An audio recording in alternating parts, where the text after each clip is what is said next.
भाई ऐसी ऐसी चीजें हो रही है ना कि सर पकड़ने का मन कर रहा है। क्या चल रहा है? हर दिवाली पे बहुत सारा तामझाम होता है, इतनी सारी तैयार है, इतना सारा भगदड़। तुम्हारे भाई का बर्थडे आज ही है तो कमेंट से विश कर देना। लेकिन हर दिवाली पे एक और चीज होती है कि हिंदी फिल्म इंडस्ट्री बॉलीवुड से एक बड़ी पिक्चर गिराई जाती है, कभी कभी दो। पिछले साल सिंघम और भूल भुलैया का क्लैश था। इस साल के दिवाली पे लग रहा था कि चलो भाई एक ही पिक्चर देखनी है, आराम से देखकर उस पर आराम से वीडियो बनाएंगे, थामा, जिसको लेके एक्साइटमेंट काफी ज्यादा थी टीजर ट्रेलर रिलीज से पहले। फिर जब उसका टीजर देखा, ट्रेलर देखा तो एक्साइटमेंट थोड़ी नीचे आ गई। प्रमोशन के नाम पे पता नहीं वो लोग क्या क्या कर रहे हैं, 3-3 आइटम सॉन्ग निकाल दिए। मैंने सुने नहीं है क्योंकि मैं वो टारगेट ऑडियंस में नहीं आता हूँ। लेकिन जो सबसे ज्यादा व्हाट द एफ वाली चीज हो गई ना कि उसी दिवाली पे 21st को पिक्चर रिलीज हो रही है। हमारे यहाँ पे 21st को ही दिवाली है। थामा के साथ एक दूसरी छोटी मोटी पिक्चर को निकाल दिया गया। लग तो नहीं रहा था कि कोई भी क्लैश है, लेकिन भैया सैयारा ने जो वायरस फैलाया है, जिसको सब लोग सैयारा वायरस कह रहे हैं, बहुत बड़ा हिंट मिला कि शायद लव स्टोरीज अब कम बैक करेंगी। होता है ना, हर 4-5 साल में एक नया ट्रेंड आता है। अगर तुमको याद होगा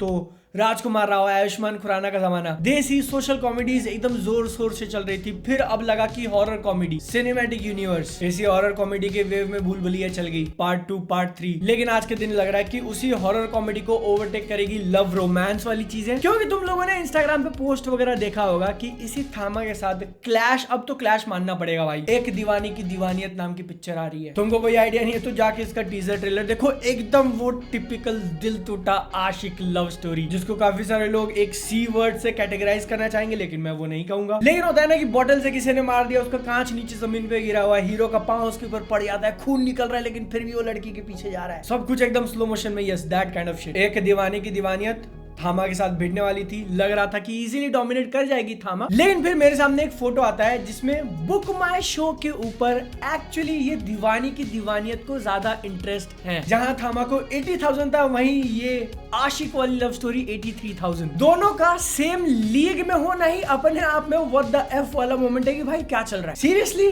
थामा को, जिसके अंदर आयुष्मान खुराना है, रश्मिका मंदना है, मैडॉक फिल्म्स का पूरा जोर शोर लगा हुआ है, उनका सिनेमैटिक यूनिवर्स जो कि स्त्री 2 देने के बाद एकदम बैंगर लेके आ रहे हैं, उस थामा की बराबरी कर लेना इज समथिंग। बराबरी करके उसको पीछे छोड़ देना इज समथिंग एल्स। और ये चीज एक्चुअली इतनी शॉकिंग थी कि इसके ऊपर काफी सारे न्यूज आर्टिकल वगैरह छप गए कि भाई एक दीवाने की दीवानियत ने बीट कर दिया। वेल, अब एक्चुअली बीट किया, मैच किया, या फिर सिर्फ हुआ था, वो अपने को रिलीज होने के बाद पता चल जाएगा। लेकिन ये जो मैं फोटो वगैरह तुमको दिखा रहा हूँ वो थोड़े टाइम पहले का है, क्योंकि आज के दिन 19 तारीख को रिलीज के 2 दिन पहले अगर हम लोग लेटेस्ट डेटा देखें तो दीवाने वाली पिक्चर 135 पे है और थामा 137, मतलब बेयरली उसको क्रॉस कर लिया। फिर भी यार दोनों का एक लेवल पे आना, एंड यू नेवर नो कि रिलीज के बाद मामला कहां पलट जाए। इसलिए कहता हूं सबसे बेस्ट वेबसाइट पे इस ट्रेंड को एनालाइज करो, जैसे कि मॉकटेल। अभी हमने सिर्फ 12-15 हजार लोगों के लिए इस वेबसाइट को खोला है, फिर भी थामा को 2.3K इंटरेस्टेड है और दीवाने के लिए सिर्फ 64 दीवाने। ऊपर से एक और चीज मेरे सामने जो थोड़ा थामा को रिलीव देता है, बुक माय शो पर कितने टिकट्स बुक हो रहे हैं पिछले 24 घंटे में? 7,500 हैं दीवाने के, और थामा का 1.6K,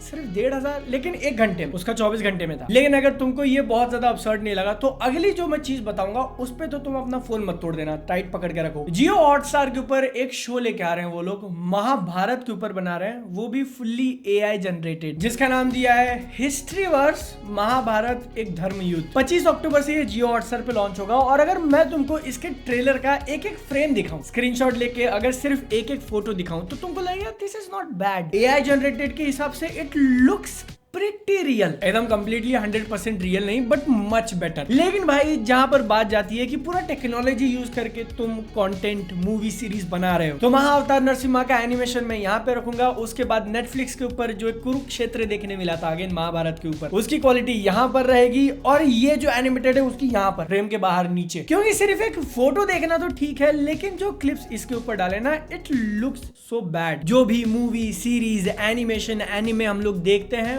वो नकली होता है, सारा का सारा नकली होता है, लेकिन फिर भी उनको देखते वक्त हम लोग कैप्टिवेट हो जाते हैं, हम लोग उसके अंदर घुस जाते हैं, रियल बिलीव करने लगते हैं। क्यों? क्योंकि एक सीन दूसरे सीन से कनेक्टेड है, स्टोरी फ्लो हो रही है, रियलिटी का इल्यूजन क्रिएट हो रहा है। इसके ट्रेलर को देख के ही ऐसा लग रहा है कि एक शॉट कहीं और का है, दूसरा शॉट उससे बिल्कुल कनेक्टेड नहीं है। इवन इफ मैं तुमको नहीं बताता कि ये AI से जनरेटेड है और डायरेक्ट ब्लाइंड फोल्ड ट्रेलर दिखा देता, फिर भी तुमको वियर्ड लगता है कि यार ये चीजें कनेक्टेड फील नहीं हो रही, जिसमें ओवरऑल लुक एकदम 100% 100% सिमिलर नहीं है, ये तो एक बड़ा रीजन है ही। लेकिन तुम भाई एआई से 2-2, 3-3 सेकंड की क्लिप जनरेट कर रहे हो और वो बस क्लिप ही बन के रह जा रहे हैं, उनमें कोई सिनर्जी नहीं है। ये तो बात रहेगी सिर्फ कैरेक्टर्स की खड़े रह के देखने वाली। जब वो एक्चुअली बोलने लगते हैं तब तो और भी ज्यादा इल्यूजन ब्रेक होता है। एआई को अगर एक टूल मानकर आप अपनी स्टोरी टेलिंग को बेटर करने के लिए थोड़ा बहुत यूज करो तो समझ में आता है। पूरा का पूरा उसके अंदर घुस जाना और ऐसा बनाना, यक। 3 मिनट के ट्रेलर में ये इतना बुरा लग रहा है, तो जब पूरा एपिसोड आएगा आई डोंट नो क्या एक्सपीरियंस होने वाला है। तुम बताओ, अगर तुमको जानना है तो मैं उसके ऊपर वीडियो बना दूंगा। लेकिन एआई से ही कनेक्टेड जो मैंने बात कही कि अगर तुम थोड़ा यूज कर रहे हो चीजों को एनहांस करने के लिए, तो मे भी वो अच्छा काम कर सकता है। और इसका एक बहुत अच्छा एग्जाम्पल दिखा, अगेन वो भी जियो की तरफ से ही आ रहा है। रणवीर सिंह की मूवी आने वाली है धुरंधर, उसी धुरंधर का टाइटल ट्रैक निकाला है। और मैंने जो एआई वाली बात करी ना, इट्स क्वाइट पॉसिबल कि उन्होंने एआई यूज भी नहीं किया इसके अंदर। टाइटल ट्रैक का गाना तो अपने आप में एक बैंगर है, सुनने में इतना मजा आ गया, लेकिन देखने में जो एडिट किया है उसको एडिटर को 1 करोड़ रुपए मिलने चाहिए। मूवी से स्टिल फ्रेम्स को यूज करना एंड वहां से 3D कैमरा मूवमेंट जनरेट करना, बहुत बढ़िया, बहुत इनोवेटिव। अगर उसके लिए आपने एआई यूज किया तो इट लुक्स वेरी गुड, और अगर नहीं किया तो भाई तुम डार्क मैजिक कर रहे हो। इतना बढ़िया रोटोस्कोपिंग, इतना बढ़िया masking, it's wonderful, S tier, बहुत मजेगा। मैं अब तक 4 बार गाना देख चुका हूँ, मजा ही आ गया। और क्योंकि हम लोग अभी रणवीर सिंह की बात कर रहे हैं तो 150 करोड़ रुपए फूके हैं सिर्फ एक एड में। मुझे जब पता चला तो I was like what. Ranveer Singh brand ambassador हैं चिंग चाइनीज के, उनका एड आया है डायरेक्टेड बाय एटली, जिन्होंने जवान को डायरेक्ट किया था। ऊपर से जब मैंने वो वीडियो प्ले करके देखा तो 4K HDR, भाई पैसा फूका है, हाथ पीछे नहीं खींचा कहीं भी। Full CGI slow motion VFX use करके एक एक्शन मूवी का ट्रेलर बनाया बेसिकली, और वो एकदम प्रॉपर एक्शन मूवी जैसा फील हो रहा है। इसको देख के मुझे लगा कि ये लोग आगे भी कुछ निकालने वाले हैं। लाइक 84 सेकंड का छोटा सा टीजर था, कुछ 5-10 मिनट का शॉट आएगा जिसमें वो एजेंट एक्चुअली घुस के, आई डोंट नो भाई, बना भी सकते हैं। लेकिन फिर भी सबसे बड़ा WTF मोमेंट यहाँ पे यही है कि ये दिखने में अच्छा है, एक्शन मूवी जैसा लग रहा है, लेकिन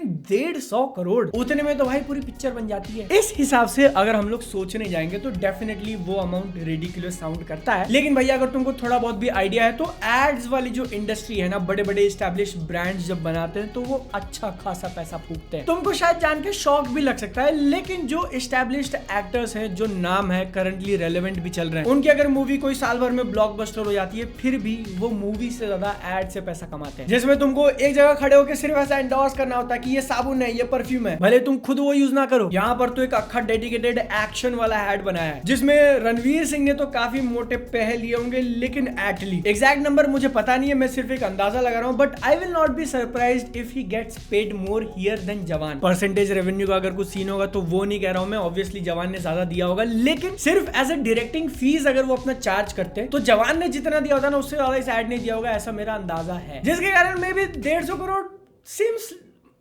आई डोंट नो भाई, तुम्हारा बताओ। हो भी सकता है, नहीं भी हो सकता है, मार्केटिंग फ्लॉप हो सकता है, या फिर लोग सिर्फ अंदाजा लगा रहे हैं। थोड़ी देर पहले मैंने जो बात करी ना कि शायद अब हॉरर कॉमेडीज का ट्रेंड नीचे जाएगा और लव रोमांस वाला ओवरटेक करने वाला है, जिसकी शुरुआत सैयारा ने कर दी। सैयारा 2.0 अब ये दीवाने की दीवानियत आ रही है, और सैयारा 3.3 या 3.0 वो भी रेडी हो चुका है। तेरे इश्क में अगले महीने के एंड में आएगा। उसका टाइटल ट्रैक निकाला, अरिजीत सिंह ने गाया है तेरे इश्क में।